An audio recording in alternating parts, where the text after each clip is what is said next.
नमस्कार, माझे नाव चंचल परमेश्वर पवार. मी इयत्ता 5वी शिकते. माझ्या गोष्टीचे नाव गुलाबी केसांची एक राणी होती. तिचे केस खूप गुलाबी होते. तिनं रोज रात्री एक टाळी वाजवायची का तिथं एक सोनेरी पक्षी यायचा. तो रोज एक गाणं म्हणायचा. ते गाण्याने सगळे लोकांना गावातल्या एक चांगलं स्वप्न पडायचं आणि त्यांनी रोज झोपायचे.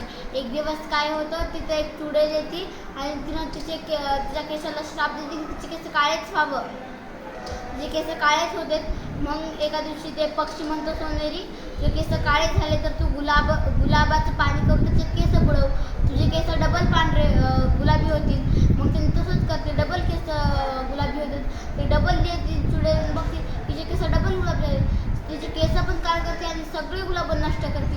मग तिचा लहानपणाचा एक मित्र असतो, तिच्याकडचे लहानपणीचे एक केस गुलाबी आणि एक त्या